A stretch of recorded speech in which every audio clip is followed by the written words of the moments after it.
是否听过，只要好好存钱，投资高股息，每年稳稳领个10%，存到300-500万就可以提早退休了？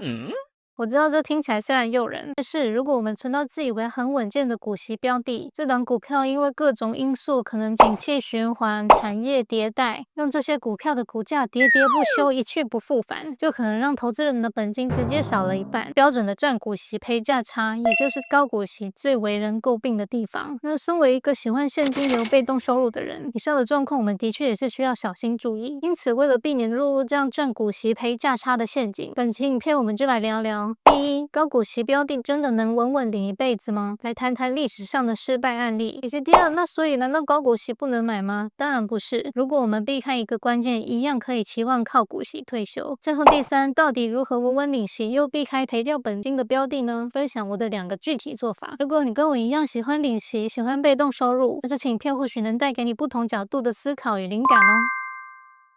第一，高股息标的真的能稳稳领一辈子吗？谈谈历史上的失败案例。影片开头我先讲讲自己的自身案例吧。小芳是一个社会新鲜人，作为一个刚出社会就想要提早退休的人来说，学习投资理财知识一定是不可少的。于是小芳投入了许多时间与金钱在研究股息、研究被动收入。后来因缘际会下，她看上了一档股票，这档股票不但股息逐年上涨，每股盈余各项财报的关键数据也都表现不错，而且还是前500大的企业，妥妥的股息贵族。所以当时的小芳心想，哇，挖到宝了。于是便在股价130元左右陆续买进，并且将手中的现金投入了大约4-5成，心里盘算着再过几年应该就能靠它提早退休了。结果过了不久，这档股票因为一些官司缠身，股价一路下跌，跌到70多元，这导致小芳当时投入的钱缩水了将近一半。这也是她第一次在股市中深刻体会到焦虑与心痛的感觉。不过万幸的是，过了几年，股价渐渐上涨回来。而透过这次经验，小芳也深深学会股市带给她最宝贵的一课。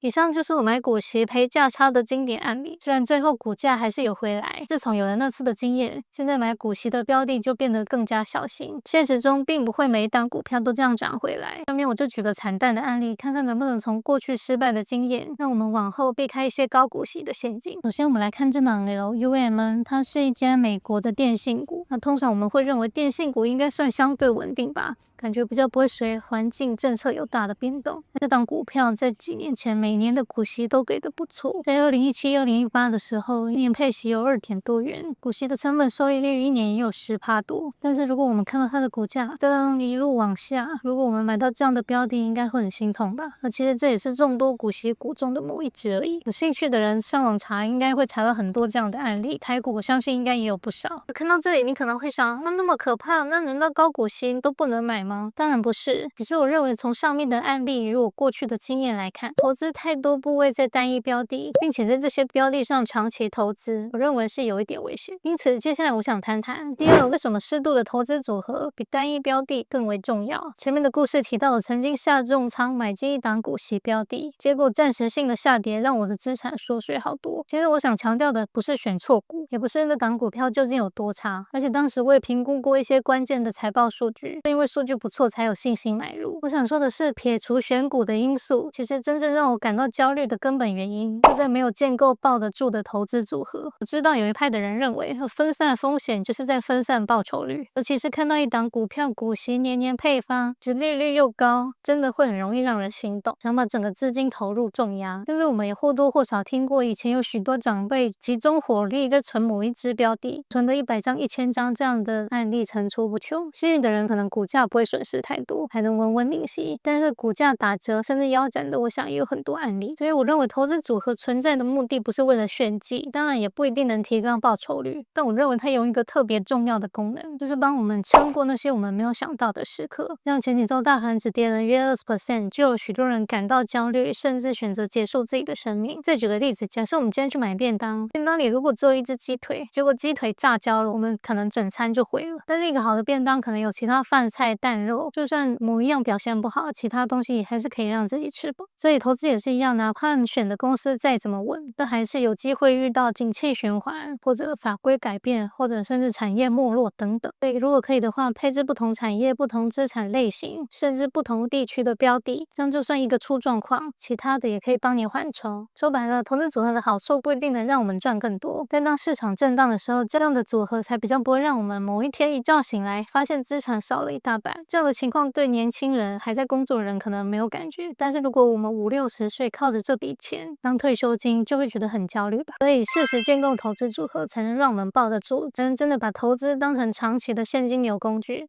那了解完重压单一标的的风险后，接下来我们可以思考：第三，想要安全稳稳的领息，避开风险，到底要如何筛选与规划呢？这里分享我的2个做法。第一，定期检视核心持股。如果是偏好自己选时选股的主动式投资人，那么定期检视标的的基本面是必要的。就如同我前面提到的，前我容易对某只股票太有信心，就是它应该存活个10年以上都没有问题，就会忽略定期回去关心检视该公司的状况。因此我认为即便很有信心，应该每年检视财报的关键数据，就我可能会从不同时期的负债比率或其他数据，了解该公司的状况是否有变化。至于如果是偏好被动式的投资人，我认为购买高股息 ETF 也可以是一个选择，只是买之前我也会想了解中间比较核心、持股比例比较高的成分股，它的产业是否足够分散等等，避免感觉买了 ETF 应该就是自动分散风险了吧。其实它的核心持股都集中在某些产业。第二章适时适性多方配置，这里所谓适时适性，一是针对不同资产类型，我们除了投资高股息的标的，一样可以建立一些部位在市值型，或者除了 ETF 也可以研究不同的金融工具，例如股票、债券、选择权等等，甚至除了传统的金融工具，虚拟货币的世界也是可以研究的方向。总之我认为多方学习研究可以让自己的组合更加稳固长久。第二是针对不同的人生阶段配置，其实有许多人常常在争论是否要买高股息，原因大多就是认为市值型能赚更多，这当然不是没有道理。就我觉得每个人当下的状态跟投资目标不同，不需要特别去争论这个。因为我今天一个30几岁的年轻人，可能在事业的上升期，他每个月都会持续的赚钱，还不太想领息，可能就会把资产放在成长性比较高的标的上。另一个30几岁的年轻人可能挺负担较重，需要股息 cover 一些生活的开支，或者有些人认为人生应该适时的享受投资带来的被动收入，但放一些不稳领息的标的也是适合的选择。由自己来说，我个人认为股息领被动收入的感觉，这会让我觉得投资是真的有意义的一件事情。但是除了这个部分，我也会投资在市值型的 ETF、股票或选择权等等，增加资产累积的速度。未来我也会研究更多关于债券，甚至是传统金融市场外的虚拟货币。总之，我认为多方了解的话，或许能在有限的风险下，创造自己最满意的报酬。总结本期影片分享了对高股息风险的看法，并整理了一些我如何做风险管理的思考。影片的最后我想说的是，其实投资理财从来没有标准答案，只有适不适合自己。就像人与人之间的相处也一样，有时候对方再好，频率不对，硬凑在一起好像也没有什么意思。投资组合也是如此，与其追求最强的标的，不如花时间找到那个能陪自己最久、能够抱得住的策略。好啦，以上就是本期内容，希望这支影片不是只分享资讯，而是能带给你一些观念与思考的角度。如果你还想了解更多累积现金流的方式，可以在下方领取我的电子书，或者预约我的对谈。喜欢这期影片也不要吝啬你的按赞订阅，那我们下次见喽，拜拜。